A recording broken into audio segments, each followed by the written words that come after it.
transcript available. Welcome to the Brooklyn Rail's 305th New Social Environment.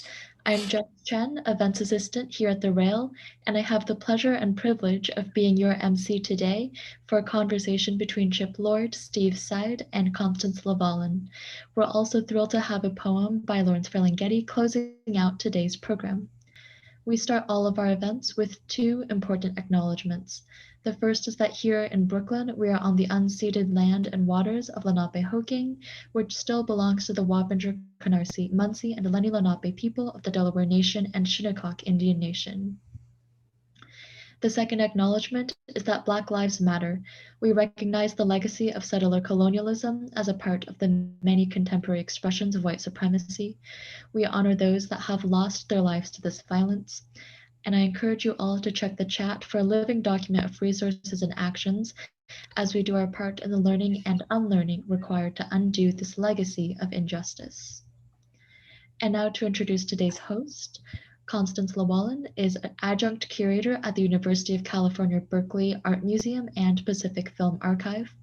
As Matrix curator there from 1980 to 1988, she organized over 75 small contemporary art exhibitions. As senior curator from 1998 to 2007, she curated many major exhibitions, including Joe Brainerd, a retrospective in 2001, and Farm 1960-1978 in 2004 that was co-curated with Steve Seid, A Rose Has No Teeth, Bruce Nauman in the 1960s, and many, many others.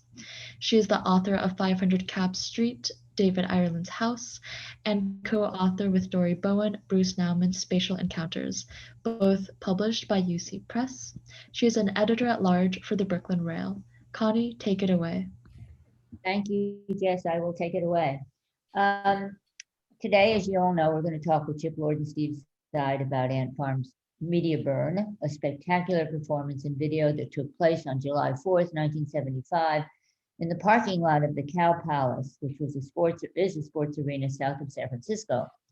Seid's book, Media Burn, which you're seeing on the screen, Media Burn, Ant Farm and the Making of an Image, was published recently by Inventory Press.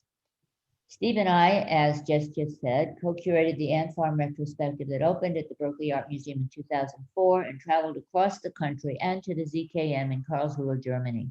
At the time, Steve was video curator at BAM and I was senior curator.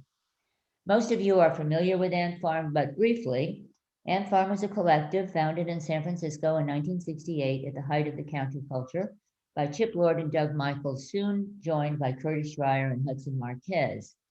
They were among the many who came to the Bay Area in the late 1960s and became fully immersed in the counterculture. Trained as architects, they rejected corporate architecture of the time and devised new modes of shelter such as inflatables and engaged in new fields of performance and video art made possible by the advent of the Sony Portapak. Ant Farm as a collective ceased in 1978. Currently, Chip Lord identifies himself as a media artist. His work blends documentary and experimental practice, and he often collaborates with other artists.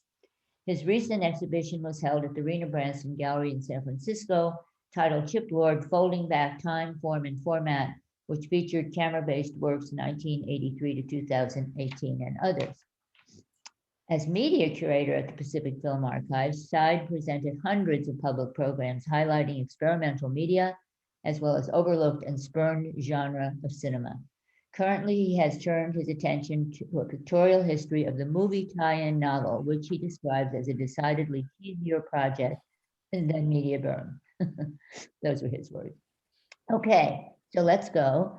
I think we start with you, Chip, to give us a brief description of Media Burn. Okay, first slide. Next slide.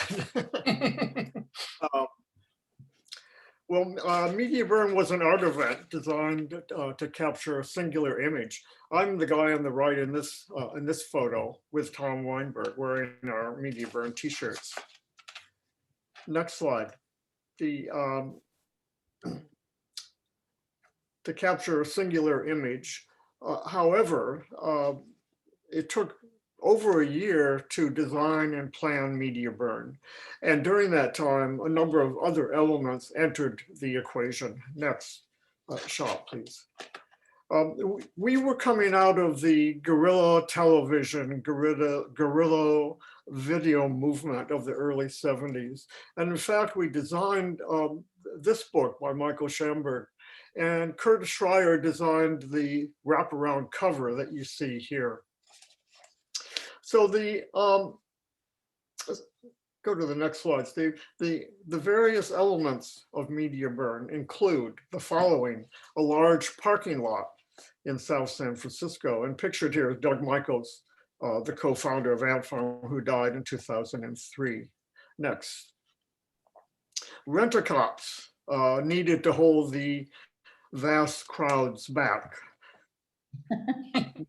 Next, Secret Service agents were necessary to protect the artist president who would deliver a political speech at media burn. Next, of course, a souvenir stand and selling 15-cent postcards, as well as the official program of media burn for $1. And the next slide. A live audience. We sent out an invitation postcard, and the postcard said, "This card will admit a carload to media burn," and several hundred people turned out for the event. At the center was, of course, a car, the Phantom Dream car. The next slide. A customized 1959 Cadillac, which Curtis Schreier had designed various modifications, including moving the driving controls back to what had been the back seat of the Cadillac, so that two people could drive it from that position. Next slide. And finally, the element, the most important element, a wall or pyramid of TV sets, some donated by friends, and others collected from various television repair shops in the Bay Area. And the next slide.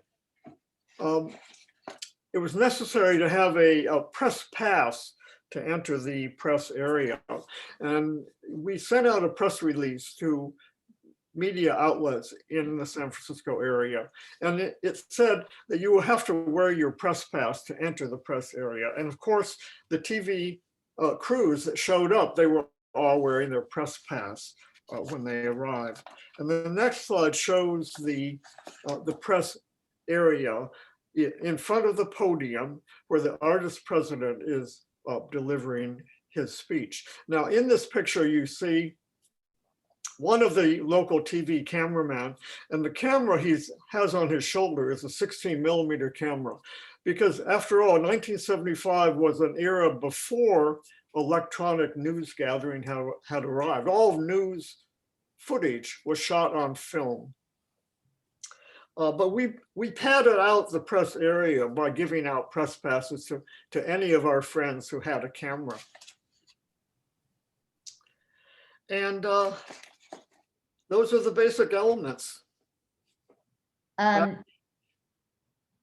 Okay, thank you. And now I'm going to ask Steve.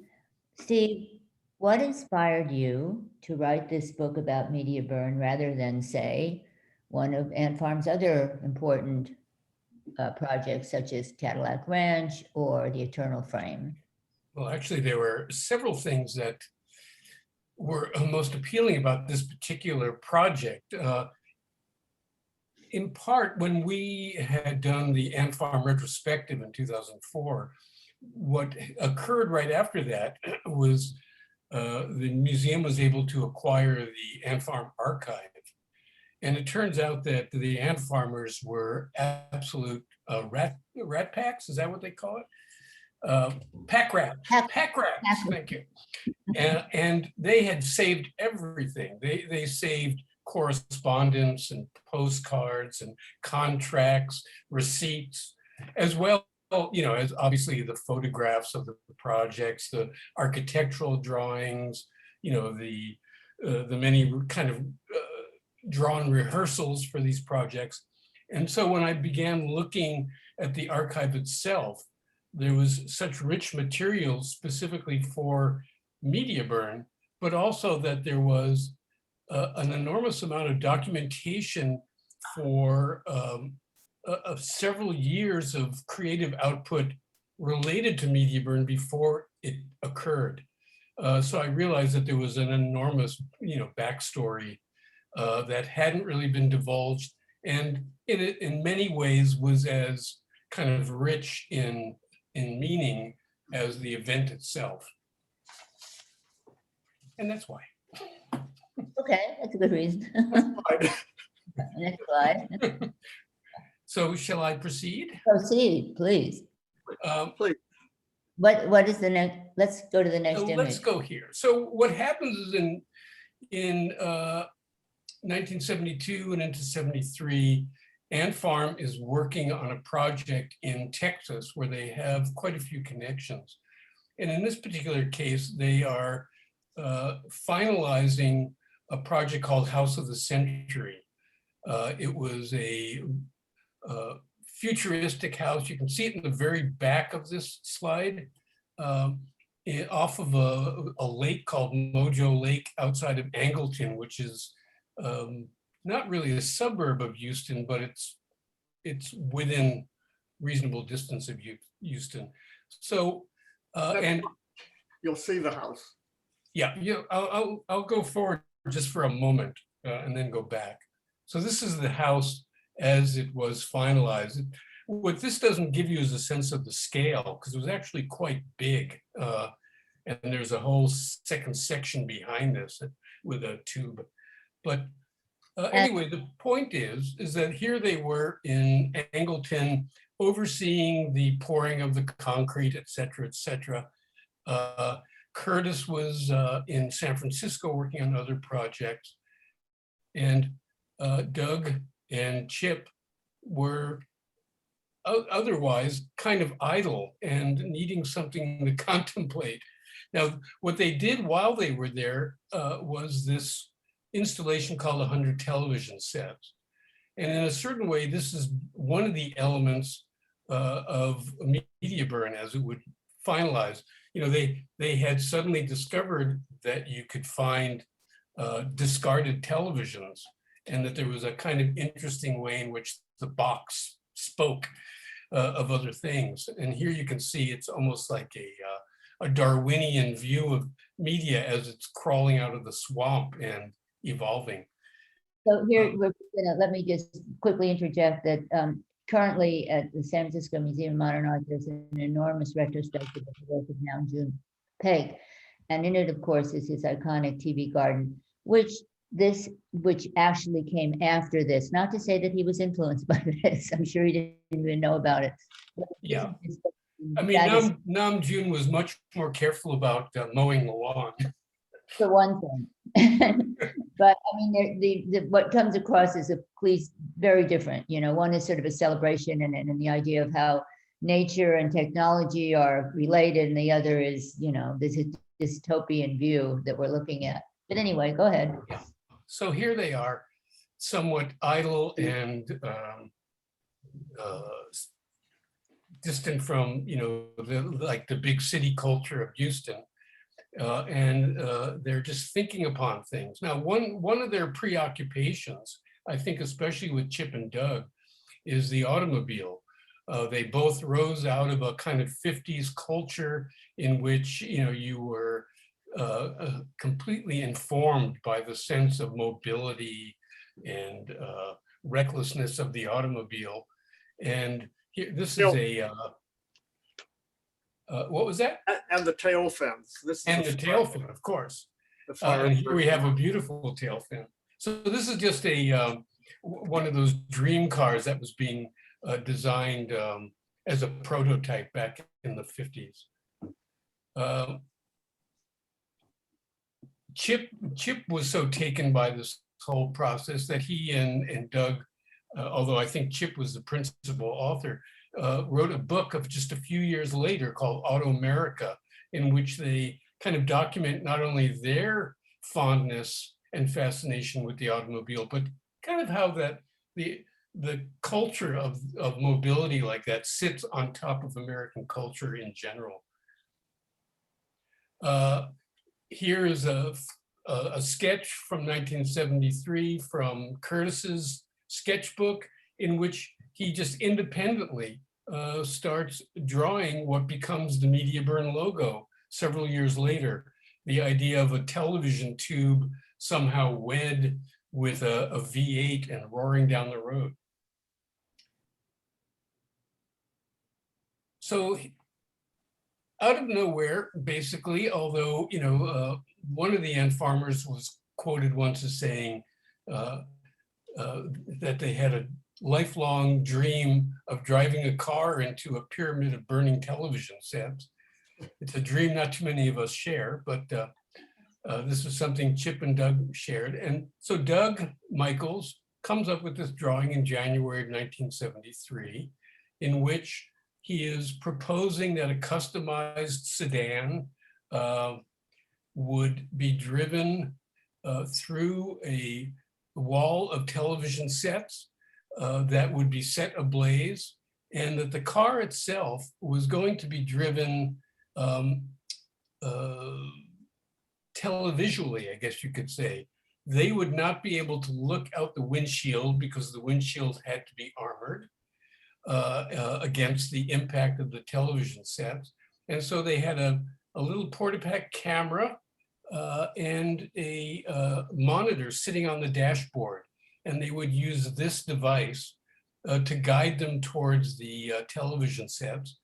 But to make it even more interesting, they had an elevated Portapac up behind the wall of televisions that was capturing the image of the car as it sped towards the collision. So what you would see on the television sets was the impending disaster that it was about to embrace. It was a really kind of beautiful closed system of velocity and image colliding. And more about that idea later. Yeah. Here is a drawing that Chip did. I believe it was Chip. Curtis. This is a Curtis. This was a proposal for a screening room at I think the Contemporary Art Museum in Houston, where they were right. The living room of the future. It was designed to be called the living room of the future. Oh, okay. And you can see the living room has a lifeboat, which is a very telling object for a, but what's so interesting to me is that here's a little video projector and we're already seeing the image of a project that doesn't exist yet. So even though there's no plan to do media vision, to do what becomes Media Burn, they've already started inserting that into other projects as though eventually it will fulfill itself. Okay, here's a wonderful drawing that Chip did right around this time, another variation on the collision in which he has an automobile with a cow catcher, this big scoop, which was a thing that was a little bit common around Texas for getting rid of debris. Although here he is only going to be going 34 miles an hour, much slower than the eventual project at the Cow Palace. Yeah, and it was a Virgil Exner designed Dodge 62, which was totally the wrong model to use. Okay. So House of the Century is finished. Ant Farm's reputation, has again gained in stature because they're doing project after project around Texas.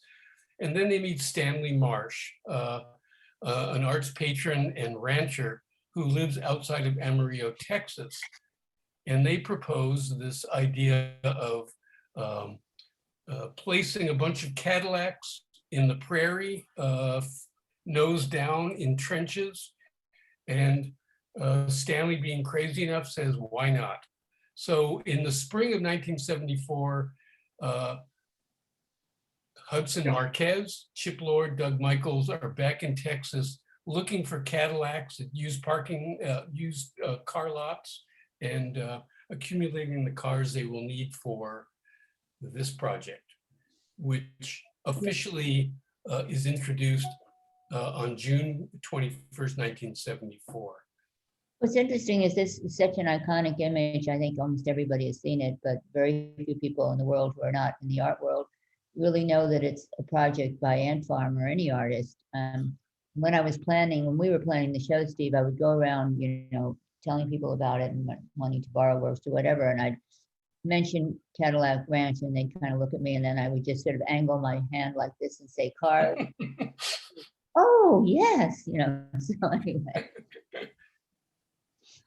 Yeah, and the Amarillo Tourist Bureau has done a census of visitors and extrapolated that 1 million people a year visit Cadillac Ranch.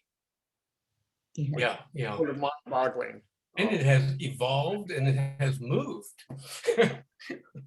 Yeah. That's a whole other story. We don't need to go there. Okay, so this is June 21st, and Cadillac Ranch has put Texas back on the map.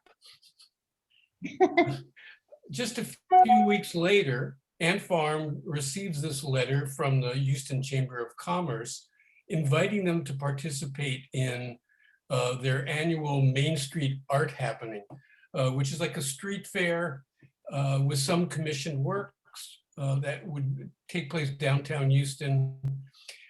But this year, specifically, they're going to have a separate section called Autorama.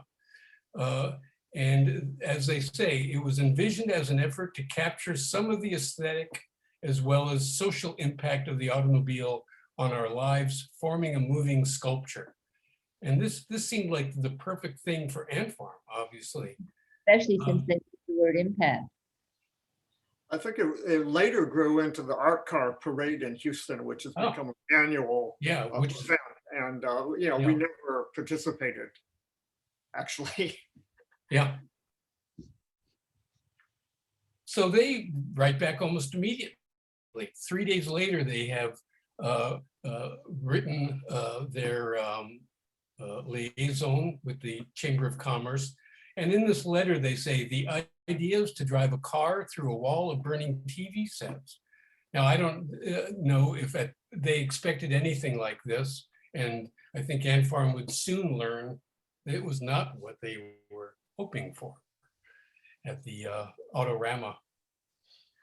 I should say that the original Uncle Buddy's used cars was located in Houston. Yeah. And we took the name and made stationery out of it with our address.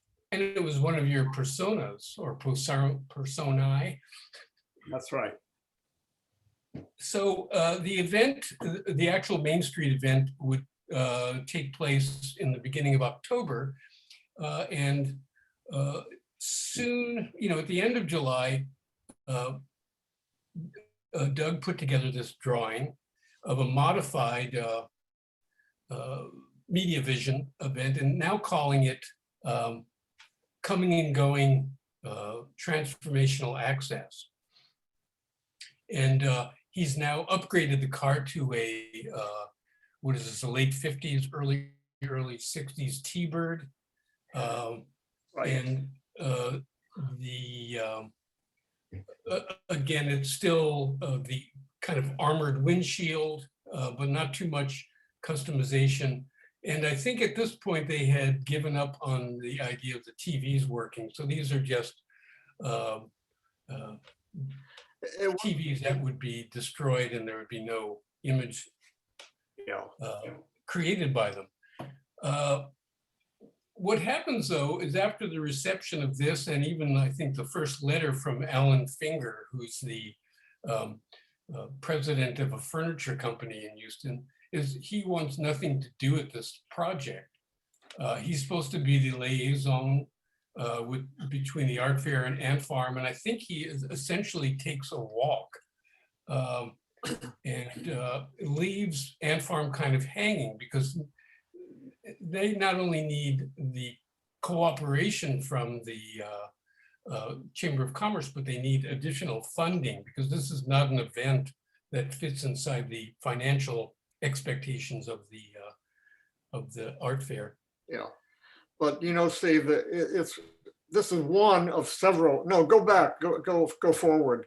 Mhm. Several inquiries we made for institutional support for the idea, including the Walker Art Center and a couple of Yeah. other unnamed media museum institutions.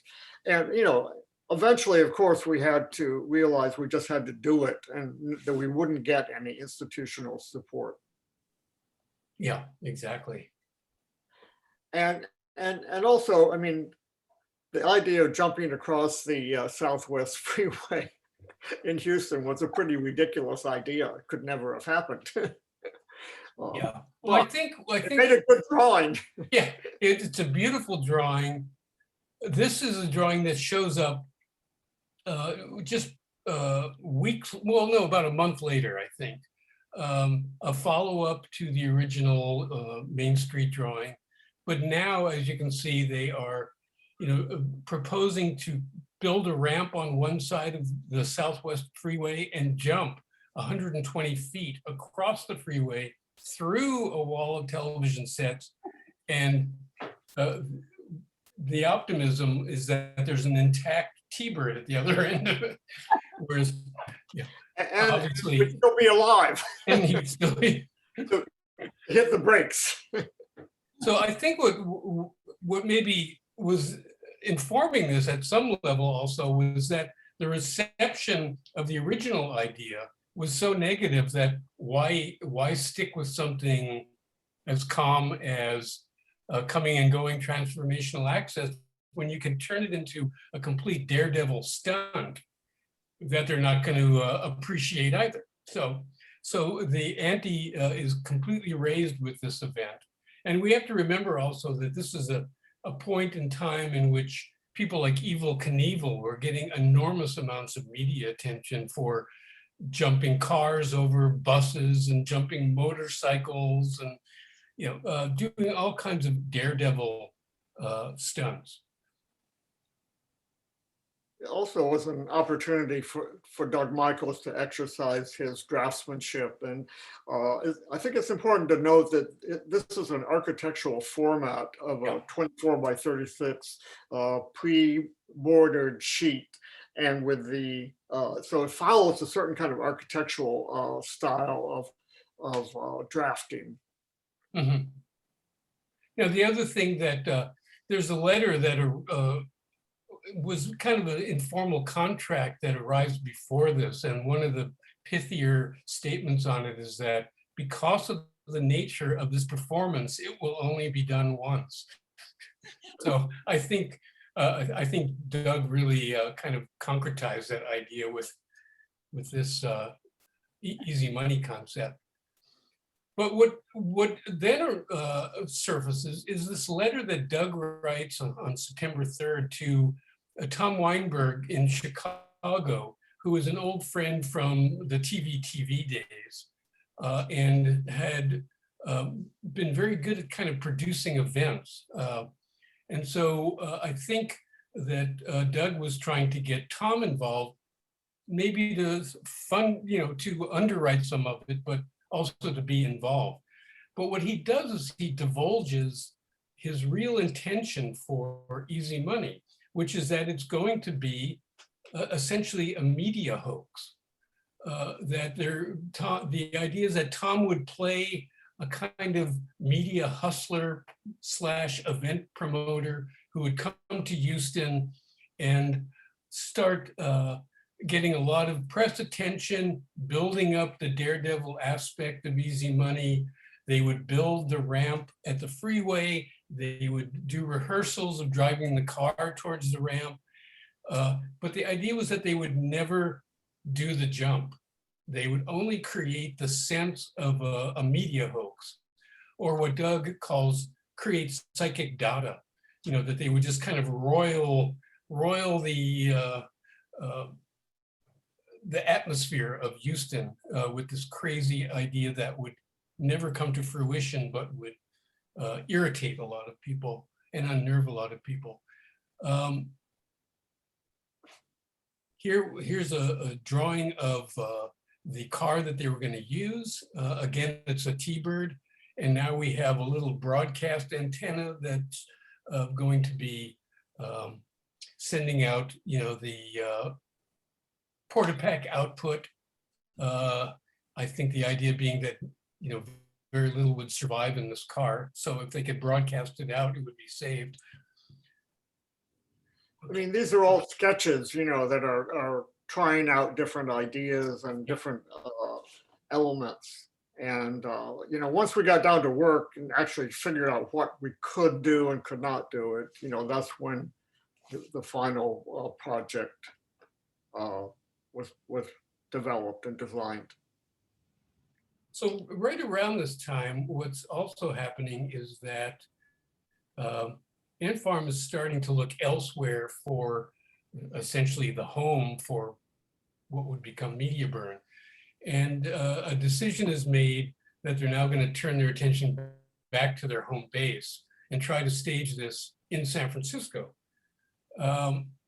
What that also does is it sets in motion this process of working on the car that will finally be driven through the pyramid of television sets.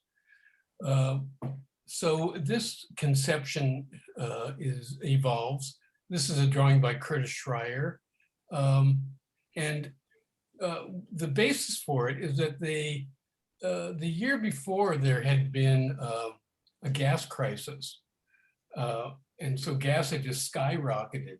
And there was a Bay Area based band called the Hoodoo Rhythm Devils that would go on tour in this giant Cadillac that they owned. But they decided when the price of gas skyrocketed that it was no longer practical to be driving such a monster automobile. So they put it up for sale and Ant Farm bought it.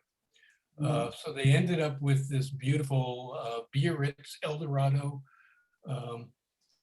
at their studio on the Embarcadero in San Francisco, and taking some of the dream car elements, from the 50s and 60s that they were all familiar with.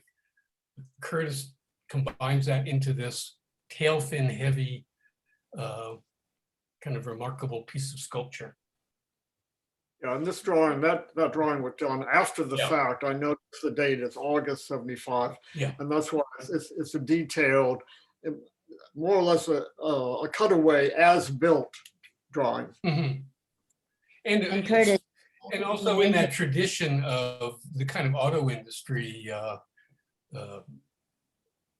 style of engineering drawing. I mean, Curtis is such an amazing draftsperson, and also he actually built the car. I just wanted to underline that. Yeah, I was just working for him at that point. Right. So here we see the Phantom Dream car in its early stages in the studio. This is chip spray painting, but they've removed the entire passenger compartment and it's moved back 4 or 5 feet. So they had to extend the steering column and the brake and the accelerator and all of that and rebuild it. Here we see a slightly more advanced version where they've put safety markings on the bottom, like the industry uses when they do collision testing. We also see the original collection of television sets that are accumulating in preparation for the event. Now, the other thing that's happening is that the event changes, not location, that I think was looked at rather early and settled upon, but several dates are announced, some of them being so early that they're impractical. Because I know there's a press release announcing a mid-February staging of the event at the Cal Palace. And obviously what happens is July 4th. Okay, here we see the actual contract for the use of the parking lot of the Cal Palace, dated June 17th, less than a month before the actual event takes place. And by now it's already been publicized. And they are having to put up $100 and $50 for cleanup. Yeah. And now we are at the event itself. So this is the Cal Palace parking lot.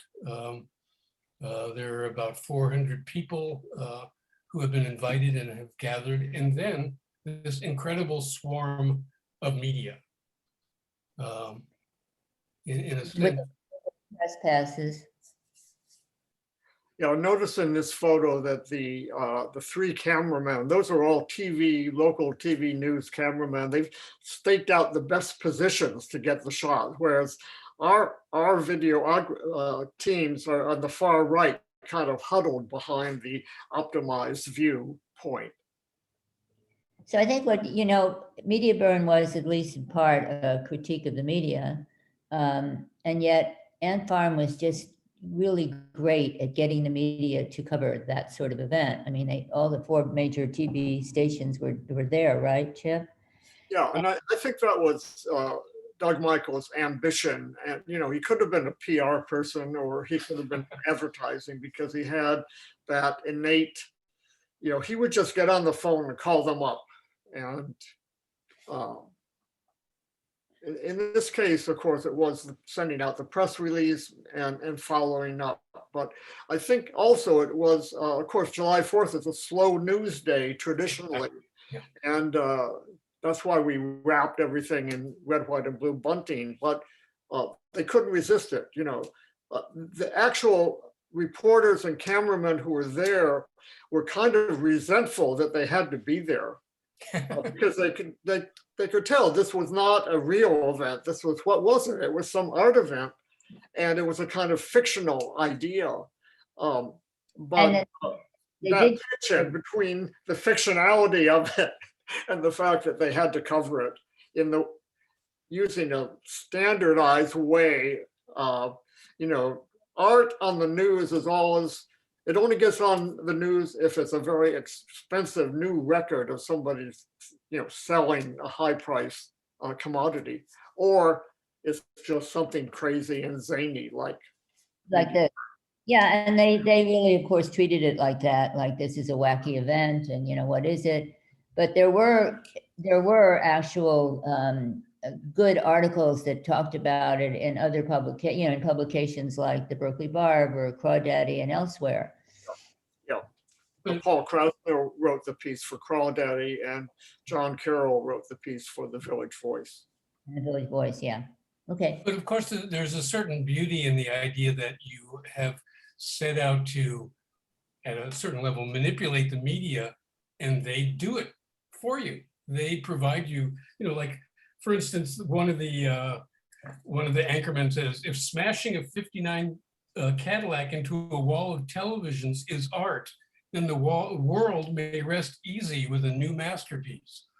So they basically are doing, you know, volunteering, ironically, all the work you've asked them to do. And one of them says at KPAX, now that is weird. You got to say that's pretty weird. Yeah. So that's the kind of level of the discourse, but at a certain level, that's what you set them up to do. Yeah, that's the happy talk. They have to say something at the end when the report rolls on you know, on their newscast. And the beauty, of course, of July 4th is that you also get to wrap media burn in a kind of patriotic context in which you have the artist president, because of course you need an artist president on July 4th to launch the event, to have the artist dummies who are going to drive the car be kind of granted a great mission, you know, that is bringing us into a new frontier. You know, all of those things really play well on July 4th. So I think it really, you know, even though you also knew that it was a great media day, that it you were able to really let it speak broadly to other issues. Next. There we go. So here, this is a what I like to call the fake victory photograph. Obviously, they haven't succeeded because they haven't taken off or collided yet. This is Curtis and Doug in their artist dummy outfits. in front of the TV sets. Here's one of many, many drawings that Curtis Schreier did, kind of trying to account for the physical dynamics of this event. He wanted to understand where the television sets were going to go, what the physical impact would be, where they would be scattered so that the audience would be safe, whether the Phantom Dream car could sustain that kind of damage. You know, so he did drawing after drawing, trying to test out the collision to come. There it is. And so this is the classic image that is transformed later on into a postcard. Yeah, this is there were many shots of the impact moment, not that many, but this is the one we chose as the quintessential postcard view. And the entire project was actually toward that image, yes? Yeah, that's right. That's Well, it the was actually towards Diane's image, the first one that was released, Diane Hall's a great image that we saw early on. This is another one by Phil McKenna as the car has penetrated the wall, and then the reverse shot. Yeah, so of course, for each photographer, they had to decide where am I going to be positioned, because it's only going to happen once. I only get one chance to make that image, you know, of the impact. But we got to collect the images from, most of these were voluntary photographers who just, you know, gave us the photos after the fact. And actually everybody that participated, I mean, there were so many volunteers who supported the idea of media burn. There were 4 video crews, there were the photographers, and it was just something that they were happy to participate in because it was such a unique, cathartic idea, and nobody was getting paid to do that. Of course not. So this is the initial aftermath. Yeah. And then after that shot, people came and started picking up the debris and smashing it even more voluntarily. And then the last element is the Lincoln Continental rushes over to the Phantom Dream car, and the artist's dummies get in the limousine, and with the artist president, they make a no, actually not with the artist president, but they make a lap around the audience, their victory lap, and this is a staging of such a moment. You know, we mentioned the artist president a few times, but we haven't mentioned is that the artist president was played by Doug Hall, who was then part of another collective with Diane Hall and Jodie Foster called T.R. Luzco. And he does this amazingly inspirational, you know, takeoff on a July 4th speech, and is very Kennedy-esque. In fact, he was really great at impersonating Kennedy. So I just thought we should say that. Yeah. Well, and not only, and as importantly, this very car is then brought to Dallas just about a month and a half later. And the next great ant farm work, The Eternal Frame, is staged in Dealey Plaza, recreating the Zapruder footage. And Doug Hall, again, is playing the artist president, who is meeting his image death, I guess you could say. And Doug Michaels is Jackie. And yeah. Anyway, that's a little digression, but continue. And here we have, in a sense, the finale, when, you know, the media, this is the aftermath, the media is making their summaries of the event for us. So this, in a sense, this is the official death knell of media burn right here. And we should also mention that the postcard, which was alluded to, has become. That's coming up. Oh, okay, it's coming up. Coming Okay. up in a minute. Keep going, Steve. Yeah. Yeah, so I thought it'd be interesting, we're not actually showing media burn today, but there's so many places online where you can see it. But I would talk a little bit about the post media burn chronology. And this is a shot of the car very shortly after the event when it came back to our studio at Pier 40 in San Francisco. And next shot. And as we're discussing, there were two ways to distribute the image, and one was video, of course, but that took months to edit and finish. But the postcard, so we decided we have to get the image out there, both as into the flow of the news through the Associated Press, and then we'll make our own postcard and put that out there. If you go to the next slide, you'll see that there's the front and the back of the postcard. Although what's interesting is that this actual shot here, this is the Inventory Press promotional card. They reprinted the postcard, but the top caption is authentic to the original 1975 postcard, and then they added the information about the book to it. Let's go to the next. Yeah. But I would also add that back in the 70s, the idea of the postcard really was an artist medium in a way. That's it right. isn't, mail art was just booming in the 70s and into the 80s. And so the idea of having a postcard also meant great distribution, because there were channels and there were retail outlets that specifically worked with the postcard in a way that has disappeared. Yeah. There was the shop in Soho in New York, Untitled, was postcards only, art postcards only, and there was another shop in San Francisco. But the car itself was a big object for us to hang on to and store. And eventually it was given as a gift to a collector who happened to live in Kansas City, Missouri. And that gift was made on a voice agreement, an oral agreement that he would preserve it as an artwork, not as a vintage automobile. And that was Jim Morgan of the Morgan Gallery in Kansas City. And it was there still in 2004 when we were planning the Ant Farm exhibition that Connie and Steve curated.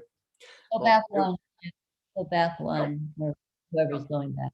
Yeah, I just wanted to say that what you're seeing now is the lobby of the UC Berkeley Art Museum at the time of the retrospective. And we actually managed to get the car into the lobby, which necessitated removing the front doors. And the director then, Kevin Consi, I was really worried. I thought he'll never allow us to do this. And I asked him sheepishly, and he said, "Oh, sure, we can do that." He said, "I've never known of an exhibition that had a car in it that wasn't a big success." I've never heard that story before. That's great. Yeah. So what's the next slide? Yeah. Yeah, so it's in this collection that was eventually the private owner gave it to the Belger Art Center in Kansas City. It's been exhibited a couple of times in shows there. So it's still out there in Kansas City. And I thought it would be interesting to talk about the remakes because there have been two, what we sometimes call rip-offs or remakes, but there have been three music videos that paid a tribute to media burn. The first one was by Wendy O. Williams and the Plasmatics. The song was, go to the next slide. Yeah, there it is. The Damned in 1982, the early MTV era. And I just took these shots off of YouTube. You can find the actual video there. But let's go to the second one. Second remake was in 1992. Bruce Springsteen. There's actually a couple different versions of videos made for the song, 57 channels and nothing on. But it's a very dense montage of images throughout that song, but periodically it comes back to this shot of, and this is a shot of a Cadillac approaching a wall of TVs. He had more TVs than we did, but because he had a bigger budget, much bigger budget.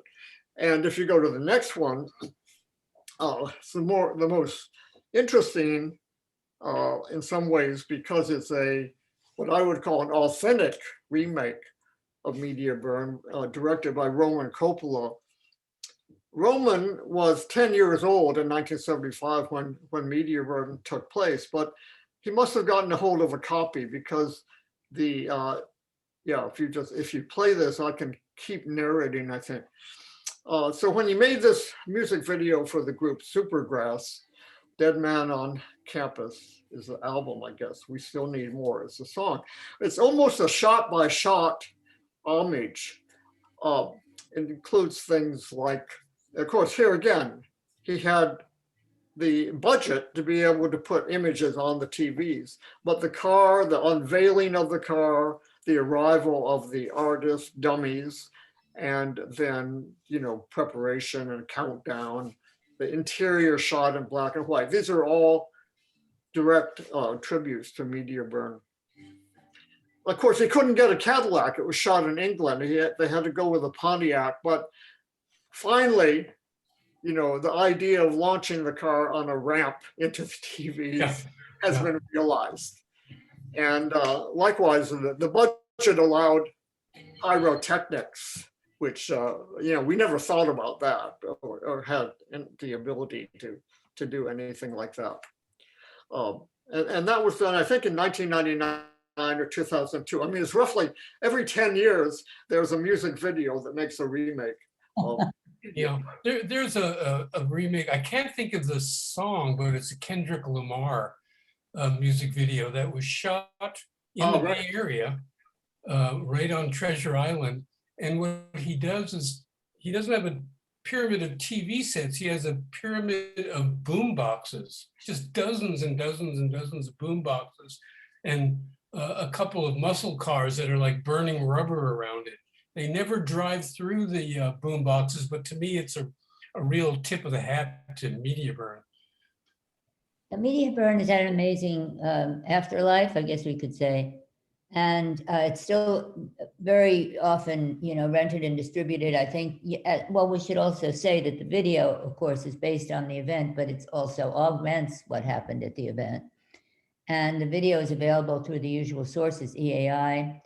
And it's been rented, I don't know, thousands and thousands and thousands of times. Yeah. And it was it's streaming on at the Pacific Film Archive right now, I believe. Yeah, it is. Oh, that's right. Yes. I think you have to pay a ticket to see it, but that's probably the best quality version that you could see would be going to the Berkeley Art Museum PFA site. Yeah. Right. So maybe now we have time for some questions from the audience. That sounds great. Yeah. Thank you so much. This has been a wonderful sort of journey through how Media Burn was made and has had this very robust afterlife as well. Our first question comes from G.E. Schwartz. G.E., you should be able to unmute. Yeah, hi, everybody. Thank you so much for this. I was wondering when I was watching this and thinking about it over the years too, was any of this informed, or could we say fueled, by the Situationalist International, from 57 to 72, sort of an Americanization of their kind of Dada and surrealism and everything? Yeah, I think it's sort of in a vague way, yes. In other words, not specifically being acolytes of the Situationists at that time, but learning more about them a little bit later.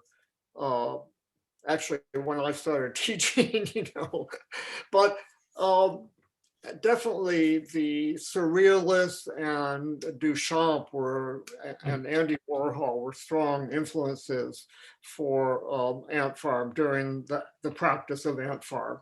And we were the three partners, Doug Michaels and Curtis Schreier and I were all trained as architects. Hudson Marquez has a degree in the art department from Tulane. But so we came from this architectural tradition, but we were influenced by what was going on during the 60s. And that's when Warhol, first the pop art, but then the fact that he started making films was, I think, kind of revelatory for me.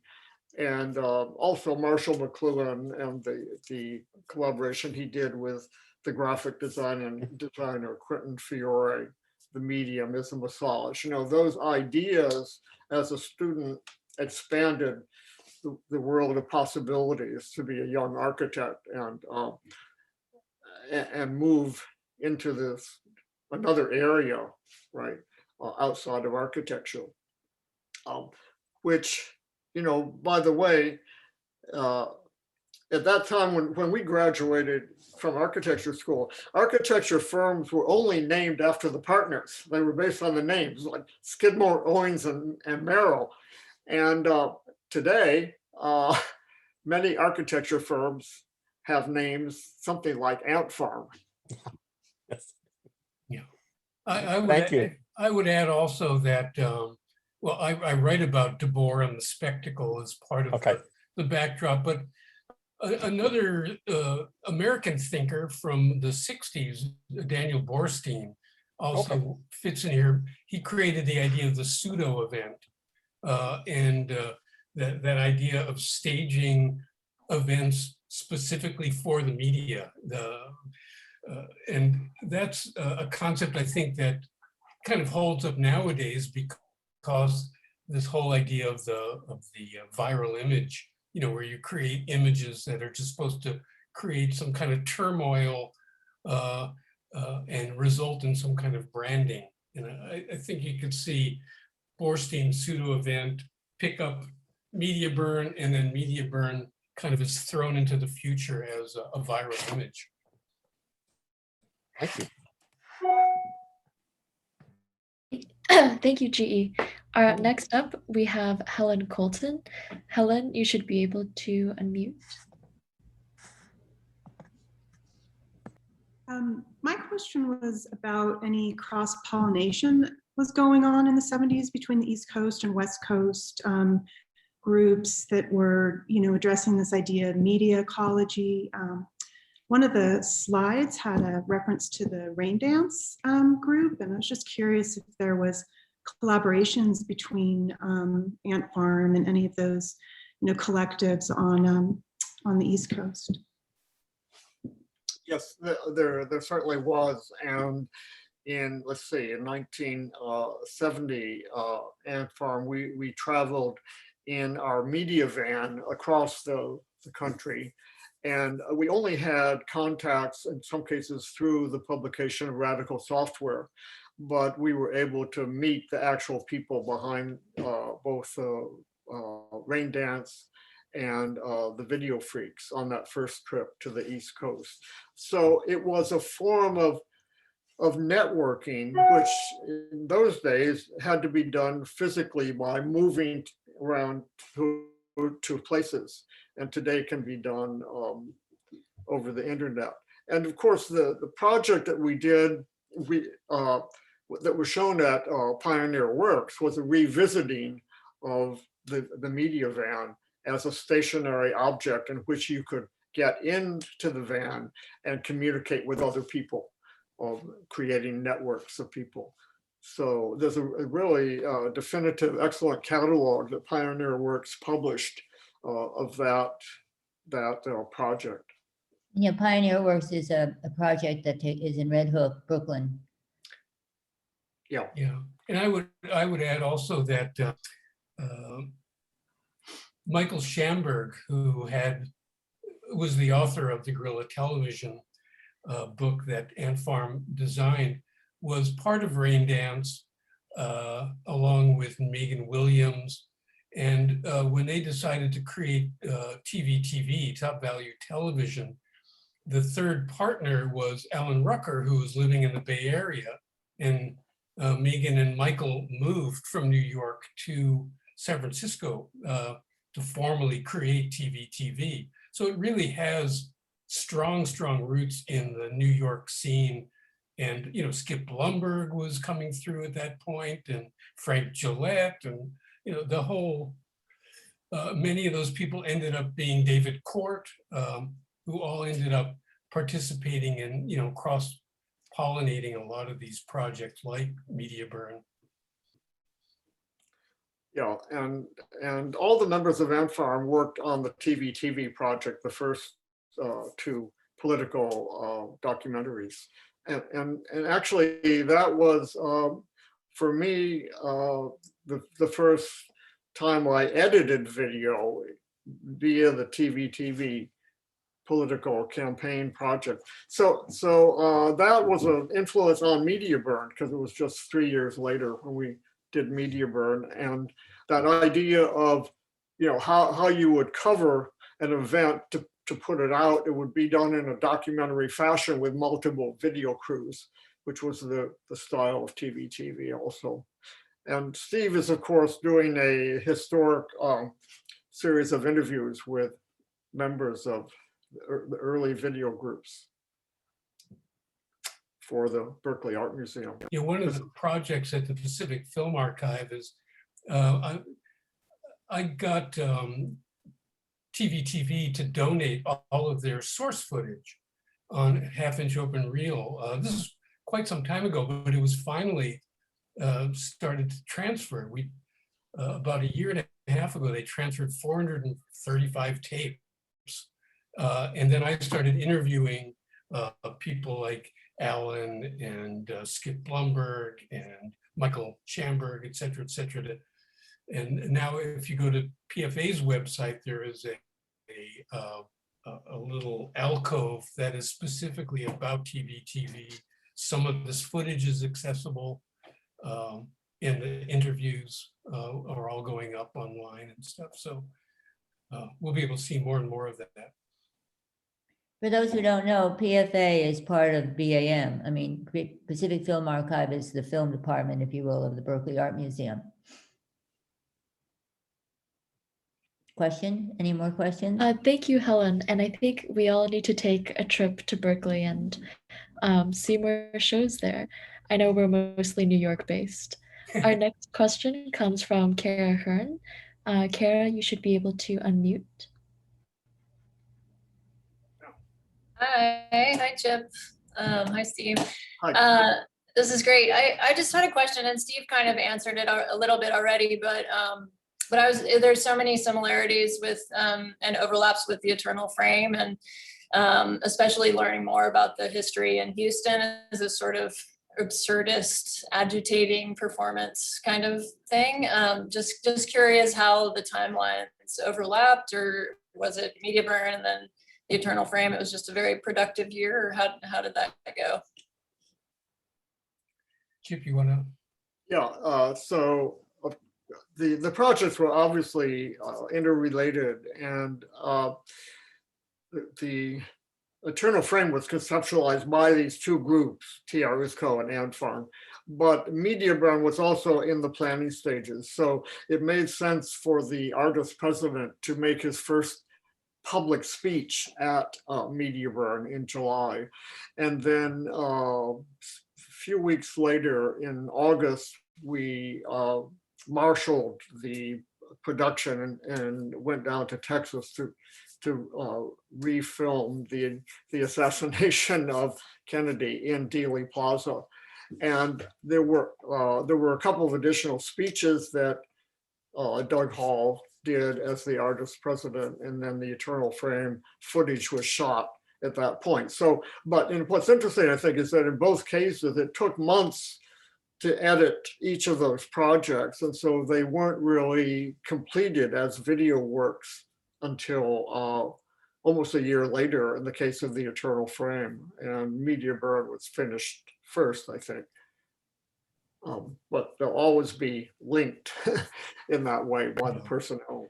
The initial reception, I think, is linked in the sense that when they were driving the limousine through Dealey Plaza and rehearsing over and over again to get it right for the camera, there were tourists who were in Dealey Plaza who assumed this was some kind of touristic restaging, you know, that the city must promote. And Skip Lumberg, who was playing the interviewer on the street, interviewed several of these tourists, and they were weeping as they would watch the reenactment of the assassination. So I think, again, it becomes this weird kind of pseudo event where no one quite understands the character and basis of the event unfolding. Yeah, can I add one thing, Steve? Those weren't rehearsals; those were actual takes. Oh, you know, and when, we thought we could go to Dealey Plaza early on a Sunday morning, and we wouldn't be disturbed, and we could get the shots we wanted. But the light wasn't right; the shadows weren't quite right, and so. And the first tourist was already there when we arrived at like 7 a.m. or 7:30 a.m.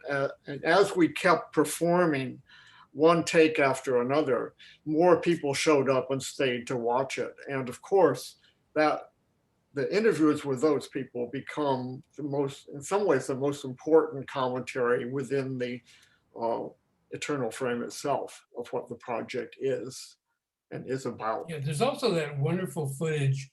I think it's maybe the night before in the hotel room where Doug is really frightened by this idea. I mean, it's such a iconoclastic thing to go to Dealey Plaza, you know, ground zero for the assassination in 1975 and do this. And he's just unnerved by it. I always love that moment. Dallas is a scary place, you know, it's a gun town. And it was frightening to be there.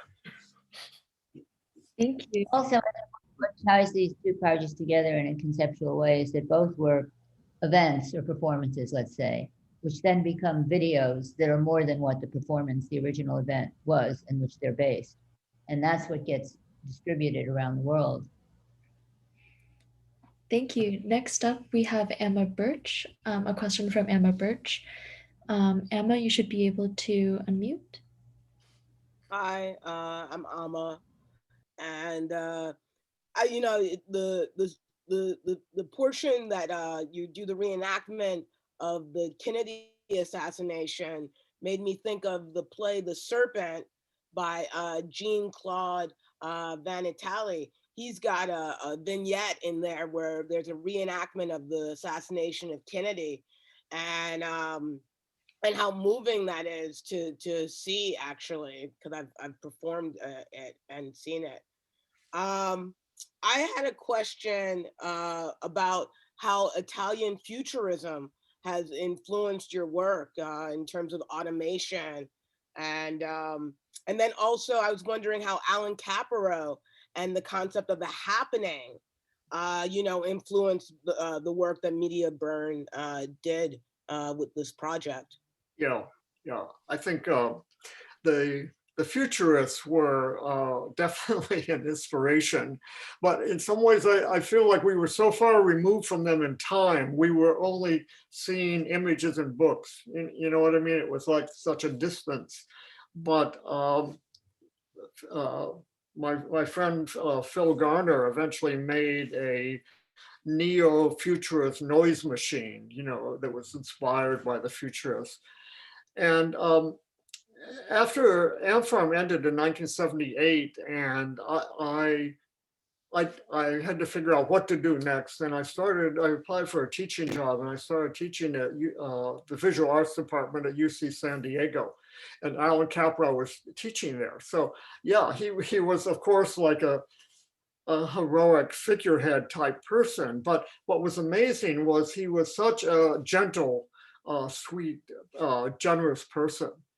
And so he wasn't, you know, he didn't embody the chaos of the happening. You know, I think it was, he was very much an intellectual influence at that point. And I was fortunate that I began teaching at that point in time. It was 1982, and it included not only Alan Caprell, but also David Anton. David and Ella Anton were there, and Newton and Helen Harrison were there, and it was a really unique department. So yeah, I hope that answers that question. And the Bay Area, not specifically happenings, but on the performance side, there was a pretty thriving scene with Howard Freed, Terry Fox, Teresa Chaw, Linda Montano was there for a while. Bonnie Schertz. Bonnie Schertz. So there was, you know, for the performative side of it, you know, it's quite different than the happening. You know, maybe Bonnie was closer to happenings than some of the others. Well, but they're obviously related. But, you know, someone said that, and I was in the Bay Area at that moment, but in the 70s, there was so much performance activities in the Bay Area, both in the city and the East Bay, mostly in the city, that you could go to a performance every single night if you wanted to. Yeah, and we found, Steve identified, there's a photo of Media Burn. It wasn't one of the shots we showed today, where you can see Terry Fox sitting on the other side of the pyramid of TVs. I didn't know him at that point in time, but you know, it'd be typical that he was living in San Francisco and he would have been at Media Burn, as well as members of the Tubes, who were a kind of satiric punk band. Very theatrical. Yeah. Yeah. Thank you. One of our last questions will come from Lisa. Lisa, you should be able to unmute. Oh, great. Thank you so much. She's muted. Lisa, I'm sorry. I think you're muted. Oh, am I good now? Yeah. Perfect. Okay. Good. Oh, okay. So I want to mention Lisa Seidenberg here. I first wanted to mention that as a young video post-production assistant, I happened to work on the video edit in Syracuse, New York. Wow. And it was a great thrill. And so excited to see you all here. Some of you, anyway. I think Doug Michaels might have been there as well, if I recall. It certainly affected my work later in various capacities in film and TV and so on. I wanted to ask, actually, just by chance, I happened to be in Paris and at the Pompidou Centre, and I saw, it was a good timing because I was with my daughter, and Media Burn was playing on an enormous monitor in the museum. And they had a whole kind of retrospective of video art. And I think it was about 4 or 5 years ago. And I just wondered, you know, in the international context, what kind of feedback, you know, good, you know, you've gotten it from around the world. Yeah, you know, the Pompidou Center has the fantastic, I know they have a dedicated gallery space where you can access part of their video collection. And Media Burn is obviously in a lot of collections, maybe some I don't even know about because it's distributed by both Electronic Arts Intermix and Video Data Bank. And of course, Lisa, you appear in the credits at the end of Media Burn. As working on the edit. I saw your name recently when I happened to be tightening up Media Burn by going back and taking like frames off each side of edits, you know, because the video from the 1970s looks terrible to us now. And that's not public information, but why you should see the version at the PFA and not go to YouTube and find a kind of a earlier corrupt version of Media Burn. I don't know if it's influential at that level of international, but it is so widely available that it has to be to some degree. Our last question comes from our publisher and artistic director, Fong Bui. Fong, the floor is yours. Thank you, Jess. Thank you, Chip. Thank you, Steve. And thank you, Connie. This has been so amazingly moving because I learned through so much. Connie, who I interviewed in 2013, I think, when your show came to the Brown Museum, Connie, that you did it with Karen Moss, and it was called State of Mind, New California Art, around 1970, I think.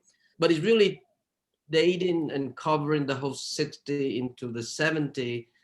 And it was so remarkably refreshing for knowing that artists there didn't really care or pay attention so much about the emergence of the art market, maybe before the art market ever existed, really. So the playful attitude is so interesting because following what GE's question earlier when he mentioned about the Situationist International, and then Alma mentioned of Capro. So the very interesting two divergent and very influential, I would say, underpinning, whether it's a foundation or an idea. But I also thinking the same time, since I remember in my interview with Connie, there was mention when a lot of Fluxus artists was coming. I don't mean just Capro, because he ended up teaching there. We actually just brought his name up just the other day. But there were one hand boys who came through Terry Fox. Am I right about this, Connie? Yes. Because that whole connection through also Avalanche magazine, right? Yeah. Who ended up to be my neighbor here, who ended up a very, very important publisher for the Rail too. But I was thinking about boys, not on one hand, and the other is not so much, Alma, to your question about futurism. Futurism, we tend to forget that it was more about violence in a different manner, where what Chip does with ANFAM is actually anti-violent. It's a very political in different way, because we forget that Filippo Marinetti, the founder, met actually Mussolini at the tail end of World War I. And that's actually, they were very close friends, associated, because don't forget that Mussolini himself had been a fervent socialist member, very well known as a journalist writing for Avanti magazine, very popular magazine in Milan. He was very young, and we tend to forget that his first name, Benito, is not a real Italian name. That was given to him because his parents' admiration for Benito Juarez. So it's very strangely perverse. If we think of futurism had any significant influence of what ANFAM is doing. So my question is this simple. I'm always trying to make things a little bit more complicated and long-winded, but still, I think Machunas is one person I'm thinking of. And I just want to see, because I remember talking to Connie about Robert Watts, about even our friend Jim Melcher, and then all kind of people coming in and out, back and forth between New York and San Francisco and LA. So where does Boyce do in his present at the time, Chip?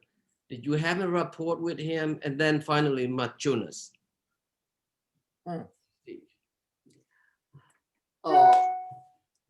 think Boyce not so much, because I think he wasn't on our radar in the 70s. It comes later.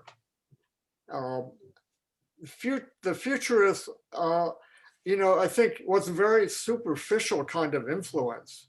It was simply, wow, the word futurism, because we grew up as kids in the 1950s America, where it was all about the future. It was going to be so utopian, so perfect. The picture phone would be here in the future, and it is. Now we're living in that future in a way, but so because we didn't, when we studied architecture in the 1960s, there was no theory taught in architecture whatsoever. There was some history taught. So none of us were educated in art history, or, we were educated in a sense in architectural history, but not in any theoretical way. Yeah. So when we talk about influences, they were often, just something visual, something out of an article, where you might just grab something. And that's why the futurist noise machines seemed pertinent to the moment we were in. Yeah. But I also want to say that the 1970s, it was such a revolutionary decade in the arts. I mean, it began before 1970, obviously, but the whole shift away from abstract expressionism and minimalism as the only forms of art. And there was a market then, even though it's not of the scale that we have a market now, but the market was only about those two practices, let's say, painting and minimalist sculpture.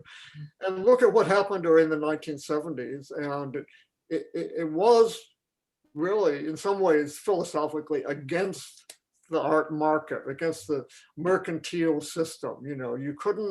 How could you market earthworks? How could you market performance art when Vito Acconci is at the bottom of the staircase, swinging his club? How do you make that into an art object?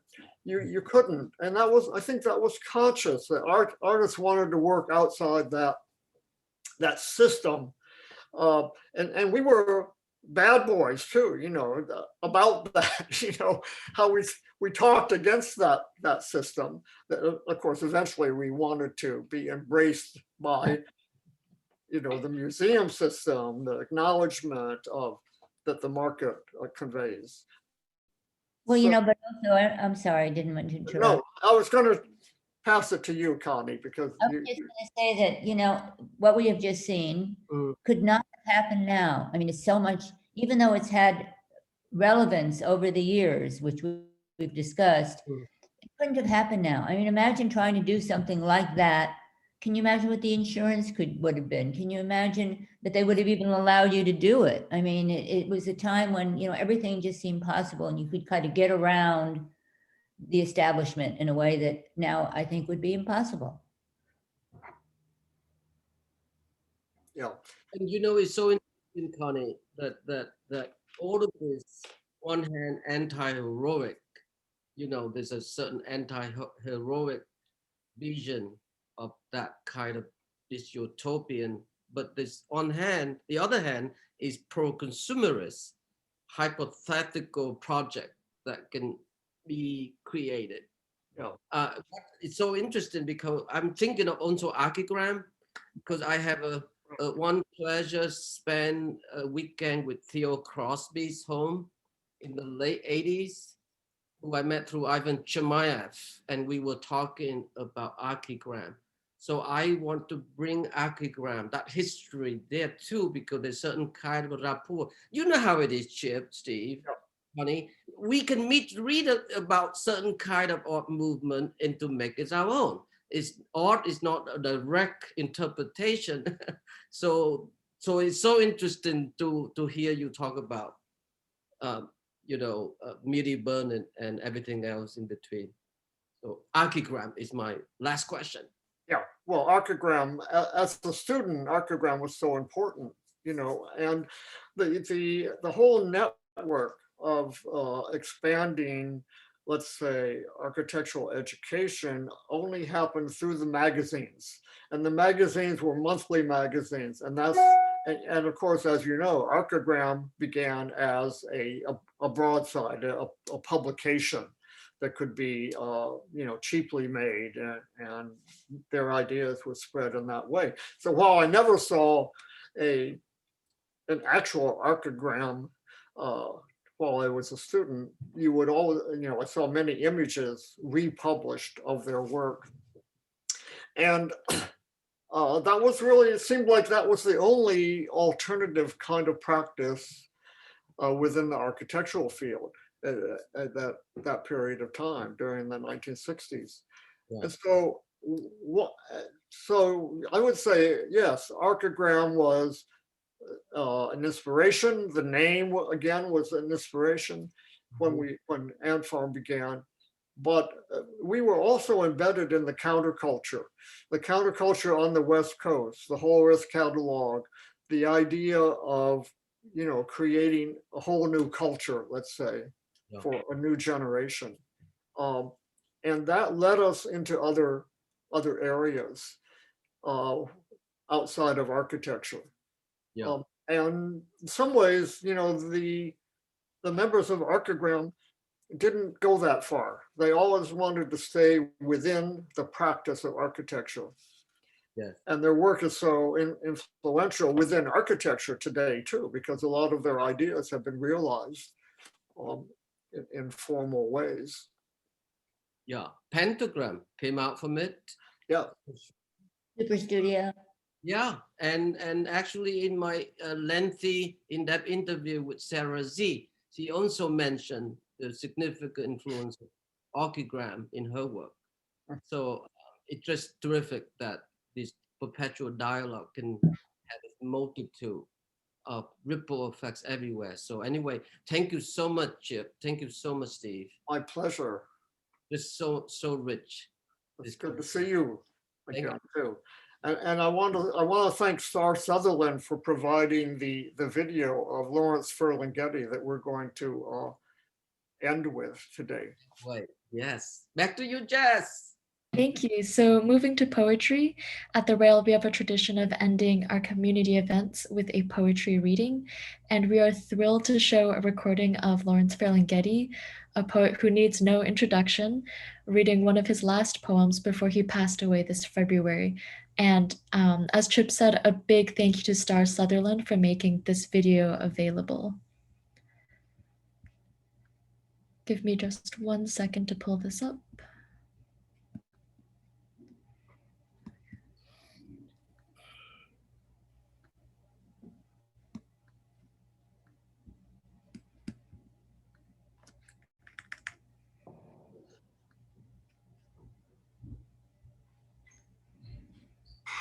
Trump's Trojan horse. Homer didn't live long enough to tell of Trump's White House, which is his Trojan horse, from which his men burst out to destroy democracy and install corporations as absolute rulers of the world, ever more powerful than nations. And it's happening as we speak. Oh, bow down, common man, bow down.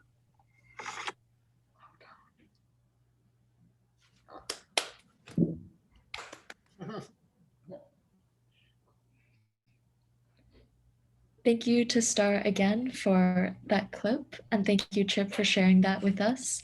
And of course, thank you for this wonderfully rich and generative conversation. Thank you, Steve, thank you, Chip, thank you, Connie, and thank you to everyone who tuned in today and for all of your questions.